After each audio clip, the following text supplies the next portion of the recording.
માંગરોળના શેરિયાજ ગામે સિંહણે વાછરડાનું મારણ કરતા વાડી વિસ્તારના લોકોમાં ફફડાટ ફેલાયો છે।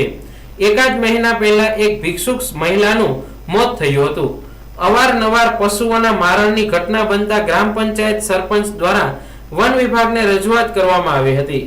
માંગરોળ વેરાવળ હાઈવે નજીક શેરિયાજ ગામની રંગાલી વાડી વિસ્તારમાં આવેલ નરેશ બાબુ શેવરાની વાડીએ ગત રાત્રિના સમયે 11 વાગ્યા આસપાસ સિંહણે વાછરડાનું મારણ કરતા વાડી વિસ્તારમાં રહેતા લોકોમાં ફફડાટ ફેલાયો છે।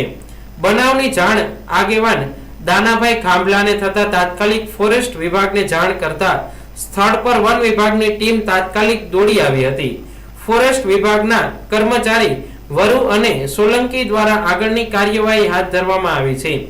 શેરિયાજ વાડી વિસ્તારમાં અવારનવાર સિંહ દ્વારા મારણના બનાવો બનવા પામ્યા છે। થોડા સમય પહેલા એક મહિલાને સિંહે મોતને ઘાટ ઉતારી હતી।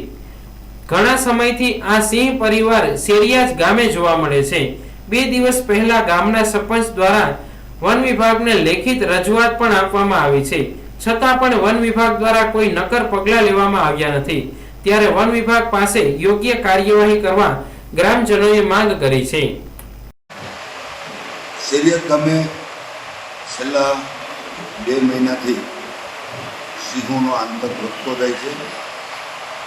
એમાં ખાસ કરીને સાંભળવા મળતી વાતો પ્રમાણે એક સિંહણ માનવભક્ષી થઈ ગઈ છે। એકાદ મહિના પહેલાં નેત્રા વિસ્તારમાં પાગલ મહિલાને સિંહણે મારણ કરીને આખી ખાઈ ગઈ હતી ને ખાલી એક એનો પગ જ બચવા દીધો હતો। એની જાણ મેં તાત્કાલિક પોલીસ અને ફોરેસ્ટમાં કરી હતી અને આ લોકો ત્યાં આવીને પંચનામું કરી ગયા હતા।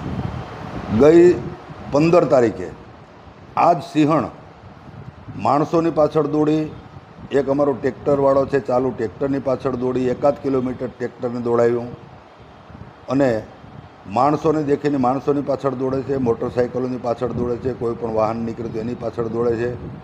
આ સિંહણ માણસનું માંસ ચાખી ગઈ છે અને ભવિષ્યમાં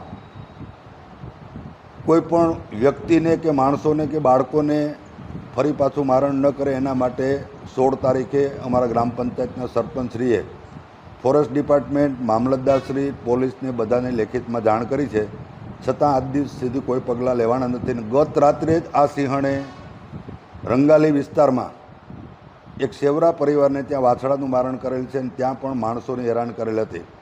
વાડી વિસ્તારમાં જે અમારું મેત્રા વાડી વિસ્તાર કહેવાય છે, ત્યાં સાંજના 7 વાગ્યા પછી કોઈ પણ માણસ ઘરની બહાર નીકળતું નહોતું। આવી પરિસ્થિતિ થઈ ગઈ છે।